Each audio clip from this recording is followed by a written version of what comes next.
할렐루야. 성경 통독 강연 여러분 반갑습니다. 로스필레전 여러분 반갑습니다. 오늘 성경 통독 7일째를 맞이합니다. 이제 시작이 반인데 여러분은 반에다가 플러스 6일을 더 하신 거예요. 그러면 96일을 하신 겁니다. 자, 오늘은 마가복음 13장에서 누가복음 4장까지 말씀으로 우리 통독의 시간을 갖도록 하겠습니다. 지금 화면에 있는 것처럼 제가 이전 시간에 그 복음서 4복음서 비교를 해서 여러분에게 나눠드렸습니다. 이 내용을 보시면 오늘 누가복음은 그리스도에 대한 관점이 사람의 아들이라는 관점으로 누가복음이 시작이 되고요. 오늘 통독할 누가복음에는 이 편지를 읽는 복음서를 읽는 독자가 헬라인으로서 그렇게 독자가 구성되어 있습니다. 왜냐하면 누가라는 이가 바로 의사로서 헬라 지역의 사도 바울이 선교여행 다닐 때 함께 동행했던 사람들이에요. 그래서 그 동행하는 가운데 이 복음서를 헬라 사람들한테 잘 전달하기를 원하는 그런 마음으로 사도행전은 사도 바울의 어떤 그런 내용들을 적은 것, 선교행전을 적은 것도 있는데 또 이런 누가복음을 추가로 저술한 것입니다.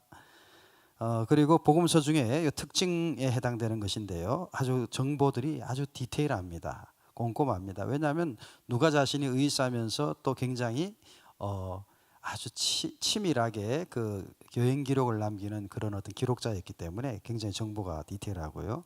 그리고 복음서 내용 중에 장수가 말고 그 내용 자체가 가장 많이 분량이 가장 많이 있습니다. 장수가 가장 많은 건 마태복음 28장까지 이어지는데요. 누가복음은 그까지 장수가 못 가지만 내용, 절이나 이런 구성에 있는 그 내용은 가장 많은 복음서라고 할 수 있겠습니다. 자, 그리고 그 다음 페이지 디테일한 내용은 또 여러분 참고하시고요. 다음 페이지 화면을 보시면은 제가 이전에 공간복음을 설명할 때 퍼센테이지를 기록한 것이 있습니다. 지금 그 누가복음의 그 41%는 모든 마가복음, 마태복음, 공간복음의 공동적인 그 리소스를 사용한 것입니다. 그래서 누가복음의 41%는 공간복음에 들어간 내용 41%가 들어가 있다. 그리고 또 23%는 누가복음 23%는 마태복음에 있는 내용을 같이 중복해서 사용하고 있다. 그리고 이제 누가복음 자체의 유니크한 인포메이션이나 데이터는 35%로 구성되어 있다. 그래서 다시 정리를 해보면은 약 65%의 내용들은 다른 공간복음서의 내용과 비슷한 내용들이 다 공통적으로 머티리얼을 사용했고요. 그 중에 35%만 누가가 독자적인 기록들을 정보들을 사용한 것으로 보시면 되겠습니다. 그래서 제일 그 유니크한 것은 누가복음에 있는 그 어떤 예수님의 탄생과 관련된 이야기 같은 경우는 굉장히 디테일하고 그 분량이 많이 있어요. 어린 시절까지 포함해서. 그걸 참고하시면 되겠습니다. 다음에 누가복음 개요를 잠시 한번 보겠습니다. 앞서 이야기한 것처럼 그 저자는 누가고요. 그 헬라인으로서 헬라 지역에 있는 사람들에게 복음을 전하는 그런 꿈을 가지고 있었고요. 구체적으로 누가복음 앞에 보면은 데오빌로 가카요 이렇게 나오는데 결국 데오빌로가 누구냐? 그 당시 로마의 고위층으로서 개종한 로마의 고위층. 그래서 데오빌로 가카 총독 이상의 사람들을 그렇게 불렀죠. 그 가카라는 말을 쓰기도 했고요. 또 하나 다른 정보로는요. 도미티아누스 황제, 로마의 황제의 사촌으로서 집정관을 했던 클레멘스가 아닌가. 이 사람이 굉장히 뭐 황실의 황제의 사촌이죠. 그리고 집정관까지 했던 클레멘스가 아닌가라고 생각하기도 합니다. 자, 그리고 그 내용 중에 연대기 순으로 복음서 내용이 잘 정리가 되겠습니다. 그게 왜냐하면 아까도 이야기했지만 사도 바울의 선교 여행을 역사서처럼 이렇게 기록을 했던 그 경험이 있잖아요. 마찬가지로 이 복음서도 굉장히 그 정보들을 연대기 순으로 잘 역사서처럼 그렇게 기록을 남겼다 이렇게 이해하시면 되겠습니다. 다음에 누가복음 9조를 볼게요. 누가복음 9조를 보시면은 1장에서 3장까지가 예수님의 탄생과 관련된 이야기, 예비에 해당되고요. 그다음에 4장에서 8장은 예수님의 사역에 이제 그 출발에 해당되는 부분들. 그래서 신분증명이라는 컨셉이 그런 이야기입니다. 예수님이 이제 본격적인 메시아 사역을 하는 출발에 해당되는 것들을 다음 페이지를 넘기셔야 되는데, 신분증명에 해당되는 것입니다. 그리고 9장 18장까지가 예수님의 사역 중에 많은 가르쳤던 내용들이 많이 기록이 되어 있고, 그다음 19장 24장은 이제 결국 마지막 십자가를 향해 나가는, 예루살렘 향해 나가는. 그래서 사역 그 두 번째 줄에 보면 사역이 어디서 이루어졌나? 예비되는 것은 예루살렘과 나사렛, 탄생과 관련된 것이죠. 근데 신분 증명에 해당되는 두 번째 칼럼에 있는 것은 그 사역이 갈릴리에서 주로 이루어졌다. 그 다음에 가르침은 온 유대, 그다음 베레아까지, 절정은 예루살렘에서 결국 입성하시고 난 뒤에 십자가에 달리시고 부활하신 이야기가 여기 해당되겠습니다. 자, 그러면 이제 여기 오늘 누가복음 내용 중에 제가 두 가지 나눔으로 여러분과 나눔을 갖고 싶습니다. 첫째 나눔의 제목은요, 마지막 날의 징조라는 제목을 잡아봤습니다. 마지막 날의 징조. 오늘 본문에 해당되는 마가복음 13장 4절에서 10절까지를 보면 마지막 때의 징조를 베드로와 야고보와 요한과 안드레가 종용이 예수님께 여쭤봅니다. 그래서 무슨 마지막 모든 일이 이루어지는 마지막 때 무슨 징조가 있겠습니까? 라고 이 제자들이 물었을 때 오늘 마가복음 13장 5절부터 예수님이 쭉 설명을 쭉 해가시는데, 그 중에 제가 10절까지 내용만 여러분과 잠깐 나누기를 원합니다. 마지막 날의 징조를 보면 첫 번째 구체적인 징조 중에 하나가 미혹하는, 내 이름으로 와서 미혹하는 그런 사람들이 많이 있을 것이다. 뭐 내가 그리스도다, 신천지처럼 내가 뭐 그런 구세주다, 뭐 이런 식의 어프로치를 많은 사람이 하고 미혹해 한다는 것이죠. 그게 마지막 때의 정말 징조다. 두 번째 또 징조는 난리와 난리의 소문이 들리게 될 것이다. 난리와 난리의 소문. 이 난리라는 컨셉에는 여러 가지가 있겠죠. 요즘도 뭐 사실은 많은 난리가 있잖아요. 난리와 난리가 일어날 텐데 이것이 마지막 때의 징조다. 8절 말씀에 보면 13장 8절입니다. 민족이 민족을, 나라가 나라를 대적한다. 처체의 직언과 기근이 있다. 이게 마지막 때의 징조인데 8절 말씀 하반절에 보면 이런 기근이 있으리니 이는 재난의 시작일 뿐이라는 겁니다. 재난의 시작. 이렇게 생각하니까 마지막 때의 재난은 정말 어마어마한 재난이 아니겠는가. 왜냐하면 민족과 민족의, 나라와 나라가 전쟁이 일어나는 거예요. 처처의 지진과 기근이 있어요. 이것이 재난의 시작일 뿐이라는 거죠.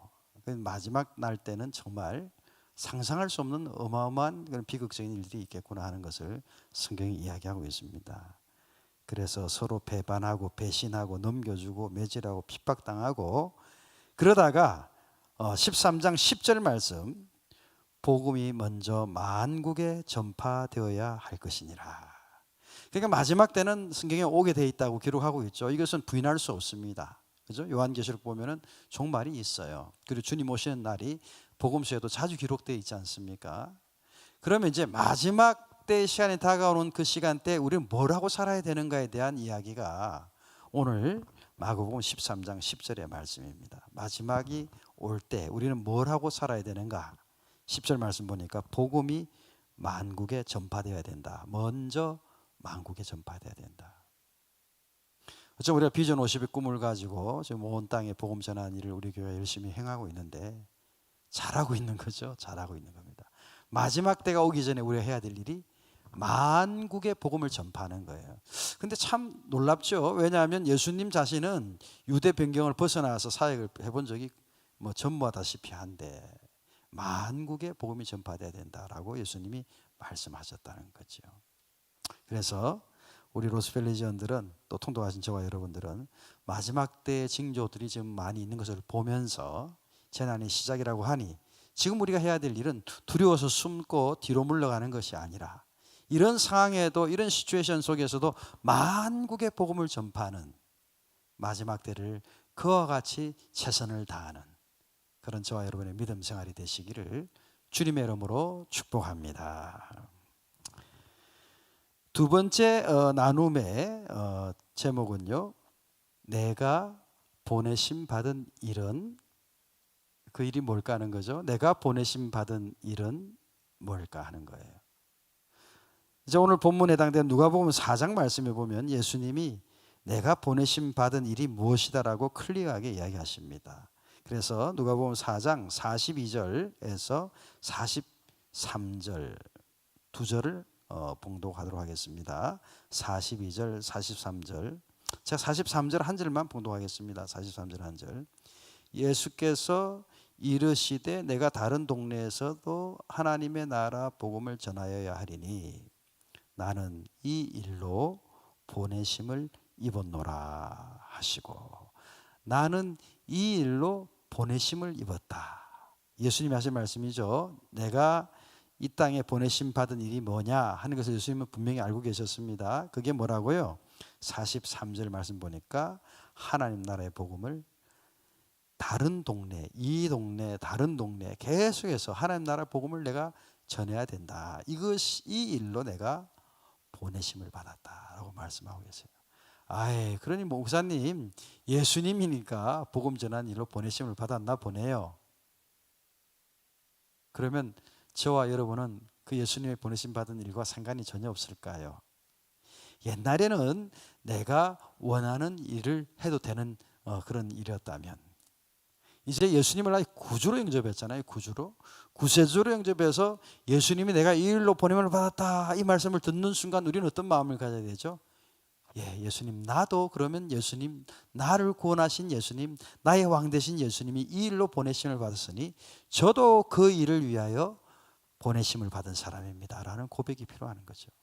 그래서 우리 교회는 그 예배에 제일 마지막에 파송의 결단을 하잖아요. 내가 누구를 보내며 누가 우리를 위하여 갈고, 주여 내가 여기 있나이다 나를 보내소서. 이렇게 우리가 항상 고백하잖아요. 이사야서에 있는 말씀입니다. 예수님이 이 땅에 보내심 받은 그 일이 뭔가 봤더니 이렇게 온 세상에 하나님 나라 복음을 전하는 것이라고 하니, 내가 그 예수님으로 구원받은 사람으로서 나도 바로 예수님의 그 일로 나도 보냄을 받은 사람입니다 라는 결단의 고백이 있어야 될 것입니다. 그러면 뭐 가정도 있고 직장도 있고 다 있는데 이거 어떻게 하라는 것입니까? 예, 우리의 가정과 우리 직장 생활에 내 삶에 최선을 다하시고, 대신 그 방향성이 왜 이런 아름다운 가정을 주셨는가, 왜 나에게 그런 어떤 물질의 또 복을 주셨는가, 왜 나에게 건강을 주셨는가, 왜 나에게 어떤 특별한 탤런트를 주셨는가, 이러한 것들을 내가 하나님 나라의 복음 전하는 일을 위해서, 보내심 받은 일을 위해서 하나님이 허락하신 것이니 이 일을 잘 준비해서 보내심 받은 그 일을 행하는데 잘 쓰임 받으면 되는 거죠. 내 삶은 내 것이야. 죄송합니다. 그는 아직까지 예수님의 구원의 은총을 모르는 거죠. 과거에는 내가 원하는 대로 살았다 할지라도 예수님으로 구원받은 우리는 이제 예수님의 사람, 청지기로서 주인이신 예수님이 원하시는 일을 행하는 것이 그리스도인 크리스찬입니다. 저와 여러분들도 바로 이와 같이 복음 전하는, 하나님 나라의 복음을 전하는 이 일로 부르심 받은 그런 믿음의 길을 간다면 하나님께서 구하지 않은 많은 것들을 넉넉하게 채우시고 응답하시고 역사하실 줄로 믿습니다.